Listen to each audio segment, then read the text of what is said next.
इस वक्त की बड़ी खबर, सुप्रीम कोर्ट में किसान आंदोलन को लेकर सुनवाई जारी है। अंकित हमारे साथ लगातार बने हुए। अंकित, प्रधानमंत्री का भी जिक्र हुआ है।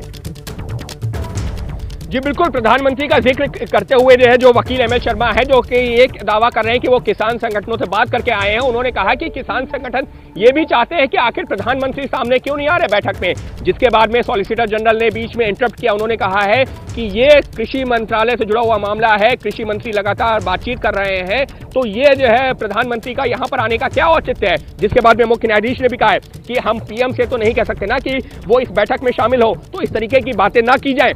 एक और महत्वपूर्ण चीज सामने आई है और वो आई है जिसको लेकर के हम लोग चर्चा कर रहे थे कि जो किसानों की तरफ से लगातार ये कहा जा रहा था कि 26 जनवरी को दिल्ली के राजपथ पर ट्रैक्टर दौड़ाएंगे, तो अब मुख्य न्यायाधीश ने भी सवाल उठाया है। मुख्य न्यायाधीश ने क्या कहा है? मुख्य न्यायाधीश ने कहा है कि अभी ये सुनने में आ रहा है कि गणतंत्र दिवस कार्यक्रम को बाधित करने की तैयारी हो रही है।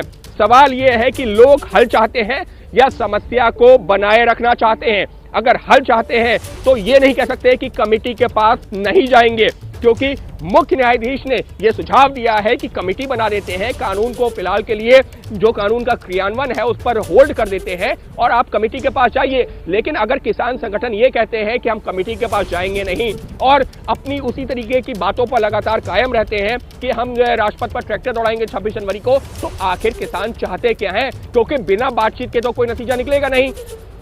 और कमेटी बनाने का मेन मकसद क्या है? कमेटी बनाने का मेन मकसद ये है कि बातचीत हो। तो साफ तौर पर कोर्ट की चिंता यही है कि बातचीत कैसे शुरू हो। लेकिन जो एमएल शर्मा साहब जिस तरीके से दलीलें दे रहे हैं उससे कोर्ट भी बहुत ज्यादा खुश नजर नहीं आ रहा है। कोर्ट का भी यही कहना है कि बातचीत का रास्ता खोलना होगा। हमको ये नहीं समझ में आ रहा है कि क्या वो समस्या को बनाए रखना चाहते हैं या उसका जो है कोई समाधान भी चाहते हैं। तो ये टिप्पणियां जो मुख्य न्यायाधीश की है निश्चित तौर पर कोर्ट की गंभीरता को भी दिखा रही हैं।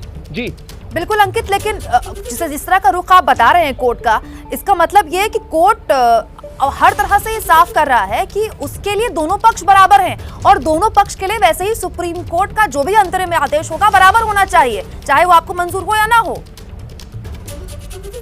निश्चित तौर पर कुमकुम, और वही एक बैलेंस तरीका भी कहा जा सकता है, क्योंकि किसानों की मेन आपत्ति क्या है कि उनको नुकसान होगा।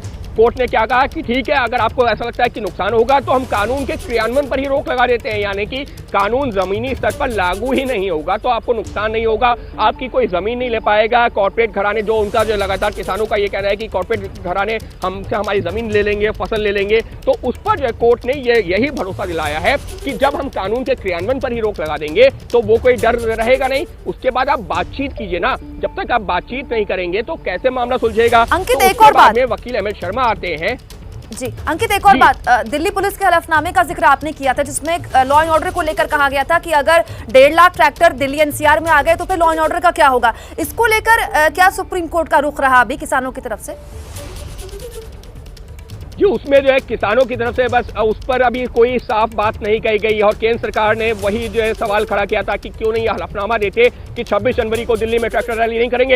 एक अपडेट आया है कुमकुम, वो महत्वपूर्ण अपडेट वो ये है कि मुख्य न्यायाधीश ने कहा है हम कानून का अमल स्थगित करेंगे लेकिन अनिश्चित काल के लिए नहीं। हमारा मकसद सिर्फ सकारात्मक माहौल बनाना है, उस तरह की नकारात्मक बातें नहीं होनी चाहिए जैसे कि एमएल शर्मा ने आज की सुनवाई की शुरुआत में की है। एमएल शर्मा ने क्या कहा था कि किसान कमेटी के पास नहीं जाना चाहते, उनकी सिर्फ एक ही मांग है कि कानून रद्द हो, यानी कि सुप्रीम कोर्ट ने अपनी मंशा जाहिर की है। सुप्रीम कोर्ट की जो मेन मंशा है वो यही है कि किसान और सरकार एक प्लेटफॉर्म पर आए, बातचीत शुरू हो, एक ऐसा माहौल बने जहां पर दोनों पक्ष एक दूसरे की बात सुने, जो भी गतिरोध है उसको दूर किया जाए। लेकिन जिस तरीके की बातें हम लोग अब बात कर रहे थे ना कि एमएल शर्मा ने कोर्ट से कही है, कोर्ट उससे खुश नहीं है। अब मुख्य न्यायाधीश ने अपनी टिप्पणी में भी कह दिया है कि इस तरीके की बातें नहीं होना चाहिए जैसे कि एमएल शर्मा ने। बहुत बड़ी जानकारी अंकित आप दे रहे हैं, नजर बनाए रखिए इस बड़ी खबर पर। सुप्रीम कोर्ट ने कहा है कि हम कानून स्थगित करेंगे लेकिन अनिश्चित काल के लिए नहीं।